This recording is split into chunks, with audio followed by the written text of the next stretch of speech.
ओम नमः शिवाय। शिवाय नमः। हर हर महादेव। सबसे पहले विभिन्न आदिनम से जुड़े आप सभी पूज्य संतों का मैं शीश झुकाकर अभिनंदन करता हूं। आज मेरे निवास स्थान पर आपके चरण पड़े हैं, ये मेरे लिए बहुत सौभाग्य की बात है। ये भगवान शिव की कृपा है जिसकी वजह से मुझे एक साथ आप सभी शिव भक्तों के दर्शन करने का मौका मिला है। मुझे इस बात की भी बहुत खुशी है कि कल नए संसद भवन के लोकार्पण के समय आप सभी वहां साक्षात आकर के आशीर्वाद देने वाले हैं। पूज्य संतगण, हम सभी जानते हैं कि हमारे स्वतंत्रता संग्राम में तमिलनाडु की कितनी महत्वपूर्ण भूमिका रही है। वीर मंगई वेलु नाचियार से लेकर मर्द भाइयों तक, सुब्रमण्यम भारती से लेकर नेताजी सुभाष चंद्र बोस के साथ जुड़ने वाले अनेकों तमिल लोगों तक हर युग में तमिलनाडु भारतीय राष्ट्रवाद का गढ़ रहा है। तमिल लोगों के दिल में हमेशा से मां भारती की सेवा की, भारत के कल्याण की भावना रही है। बावजूद इसके ये बहुत दुर्भाग्यपूर्ण है कि भारत की आजादी में तमिल लोगों के योगदान को वो महत्व नहीं दिया गया जो दिया जाना चाहिए था। अब बीजेपी ने इस विषय को प्रमुखता से उठाना शुरू किया है। अब देश के लोगों को भी पता चल रहा है कि महान तमिल परंपरा और राष्ट्रभक्ति के प्रतीक तमिलनाडु के साथ क्या व्यवहार हुआ था।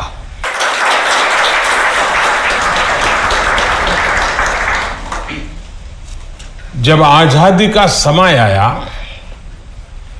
तब सत्ता के हस्तांतरण के प्रतीक को लेकर प्रश्न उठा था। इसके लिए हमारे देश में अलग अलग परंपराएं रही हैं, अलग अलग रीति रिवाज भी रहे हैं, लेकिन उस समय राजा जी और आदिनम के मार्गदर्शन में हमें अपनी प्राचीन तमिल संस्कृति से एक पुण्य मार्ग मिला था। ये मार्ग था सेंगोल के माध्यम से सत्ता हस्तांतरण का। तमिल परंपरा में शासन चलाने वाले को सेंगोल दिया जाता था। सेंगोल इस बात का प्रतीक था कि उसे धारण करने वाले व्यक्ति पर देश के कल्याण की जिम्मेदारी है और वो कभी कर्तव्य के मार्ग से विचलित नहीं होगा। सत्ता हस्तांतरण के प्रतीक के तौर पर तब 1947 में 1947 में पवित्र तिरुवावड़ुतुरई आदिनम द्वारा एक विशेष सेंगोल तैयार किया गया था। आज उस दौर की तस्वीरें हमें याद दिला रही हैं कि तमिल संस्कृति और आधुनिक लोकतंत्र के रूप में भारत की नियति के बीच कितना भावुक और आत्मीय संबंध रहा है। आज उन गहरे संबंधों की गाथा इतिहास के दबे हुए पन्नों से बाहर निकलकर एक बार फिर जीवंत हो उठी है। इससे उस समय की घटनाओं को समझने का सही दृष्टिकोण भी मिलता है और इसके साथ ही हमें यह भी पता चलता है कि सत्ता के हस्तांतरण के इस सबसे बड़े प्रतीक के साथ क्या किया गया। मेरे देशवासियों, आज मैं राजा जी और विभिन्न आदीनम की दूरदर्शिता को भी विशेष तौर पर नमन करूंगा। आदीनम के एक सेंगोल ने भारत को सैकड़ों वर्षों की गुलामी के हर प्रतीक से मुक्ति दिलाने की शुरुआत कर दी थी। जब भारत की आजादी का प्रथम पल आया, आजादी का प्रथम पल, वो क्षण आया, तो ये सेंगोल ही था जिसने गुलामी से पहले वाले कालखंड और स्वतंत्र भारत के उस पहले पल को आपस में जोड़ दिया था। इसलिए इस पवित्र सेंगोल का महत्व सिर्फ इतना ही नहीं है कि ये 1947 में हस्तांतरण का प्रतीक बना था। इस सेंगोल का महत्व इसलिए भी है क्योंकि इसने गुलामी के पहले वाले गौरवशाली भारत से, उसकी परंपराओं से स्वतंत्र भारत के भविष्य को कनेक्ट कर दिया था। अच्छा होता कि आजादी के बाद इस पूज्य सेंगोल को पर्याप्त मान सम्मान दिया जाता, इसे गौरवमय स्थान दिया जाता, लेकिन ये सेंगोल प्रयागराज में आनंद भवन में वॉकिंग स्टिक यानी पैदल चलने पर सहारा देने वाली छड़ी कहकर प्रदर्शनी के लिए रख दिया गया था। आपका ये सेवक और हमारी सरकार अब उस सेंगोल को आनंद भवन से निकाल कर लाई है। आज आजादी के उस प्रथम पल को नए संसद भवन में सेंगोल की स्थापना के समय हमें फिर से पुनर्जीवित करने का मौका मिला है। लोकतंत्र के मंदिर में आज सेंगोल को उसका उचित स्थान मिल रहा है। मुझे खुशी है कि अब भारत की महान परंपरा के प्रतीक उसी सेंगोल को नए संसद भवन में स्थापित किया जाएगा।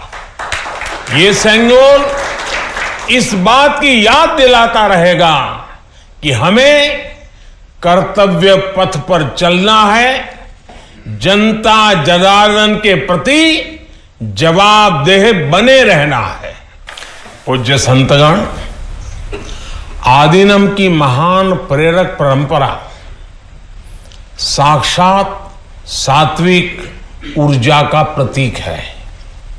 आप सभी संत शैव परंपरा के अनुयायी हैं। आपके दर्शन में जो एक भारत श्रेष्ठ भारत की भावना है, वो स्वयं भारत की एकता और अखंडता का प्रतिबिंब है। आपके कई आदीनम के नामों में ही इसकी झलक मिल जाती है। आपके कुछ आदीनम के नाम में कैलाश का उल्लेख है। ये पवित्र पर्वत तमिलनाडु से बहुत दूर हिमालय में है, फिर भी ये आपके हृदय के करीब है। शैव सिद्धांत के प्रसिद्ध संतों में से एक तिरुमूलर के बारे में कहा जाता है कि वो कैलाश पर्वत से शिव भक्ति का प्रसार करने के लिए तमिलनाडु आए थे। आज भी उनकी रचना तिरुमंदिरम के श्लोकों का पाठ भगवान शिव की स्मृति में किया जाता है। अपर, समंदर, सुंदरर और माणिका वासगर जैसे कई महान संतों ने उज्जैन, केदारनाथ और गौरीकुंड का उल्लेख किया है। जनता जनार्दन के आशीर्वाद से आज मैं महादेव की नगरी काशी का सांसद हूं, तो आपको काशी की भी बात बताऊंगा। धर्मपुरम आदीनम के स्वामी कुमार गुरुपरा तमिलनाडु से काशी गए थे। उन्होंने बनारस के केदार घाट पर केदारेश्वर मंदिर की स्थापना की थी। तमिलनाडु के तिरुपन्नदारु में काशी मठ का नाम भी काशी पर रखा गया है। इस मठ के बारे में एक दिलचस्प जानकारी भी मुझे पता चली है। कहा जाता है कि तिरुपन्नदारु का काशी मठ तीर्थ यात्रियों को बैंकिंग सेवाएं उपलब्ध कराता था। कोई तीर्थ यात्री तमिलनाडु के काशी मठ में पैसे जमा करने के बाद काशी में प्रमाण पत्र दिखाकर वो पैसे निकाल सकता था। इस तरह शैव सिद्धांत के अनुयायियों ने सिर्फ शिव भक्ति का प्रसार ही नहीं किया, बल्कि हमें एक दूसरे के करीब लाने का कार्य भी किया। पूज्य संतगण, सैकड़ों वर्षों की गुलामी के बाद भी तमिलनाडु की संस्कृति आज भी जीवंत और समृद्ध है, तो इसमें आदीनम जैसी महान और दिव्य परंपरा की भी बड़ी भूमिका है। इस परंपरा को जीवित रखने का दायित्व संत जनों ने तो निभाया ही है, साथ ही इसका श्रेय पीड़ित, शोषित, वंचित सभी को जाता है कि उन्होंने इसकी रक्षा की, उसे आगे बढ़ाया। राष्ट्र के लिए योगदान के मामले में आपकी सभी संस्थाओं का इतिहास बहुत गौरवशाली रहा है। अब उस अतीत को आगे बढ़ाने, उससे प्रेरित होने और आने वाली पीढ़ियों के लिए काम करने का समय है। पूज्य संतगण, देश ने अगले 25 वर्षों के लिए कुछ लक्ष्य तय किए हैं। हमारा लक्ष्य है कि आजादी के 100 साल पूरे होने तक एक मजबूत, आत्मनिर्भर और समावेशी विकसित भारत का निर्माण हो। 1947 में 1947 में आपकी महत्वपूर्ण भूमिका से कोटि कोटि देशवासी पुनः परिचित हुए हैं। आज जब देश 2047 के बड़े लक्ष्यों को लेकर आगे बढ़ रहा है, तब आपकी भूमिका और महत्वपूर्ण हो गई है। आपकी संस्थाओं ने हमेशा सेवा के मूल्यों को साकार किया है। आपने लोगों को एक दूसरे से जोड़ने का, उनमें समानता का भाव पैदा करने का बड़ा उदाहरण पेश किया है। भारत जितना एकजुट होगा उतना ही मजबूत होगा।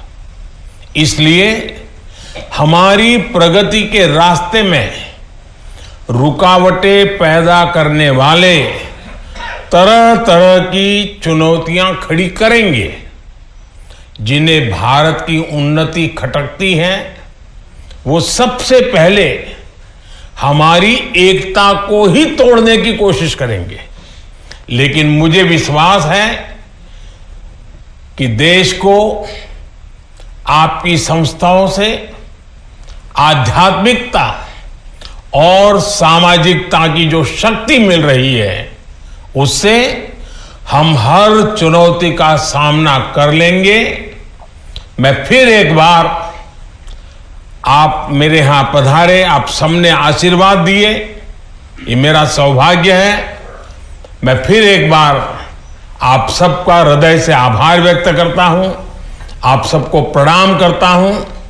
नए संसद भवन के लोकार्पण के अवसर पर आप सब यहां आए और हमें आशीर्वाद दिया, इससे बड़ा सौभाग्य कोई हो नहीं सकता है। और इसलिए मैं जितना धन्यवाद करूं उतना कम है। फिर एक बार आप सबको प्रणाम करता हूं। ओम नमः शिवाय।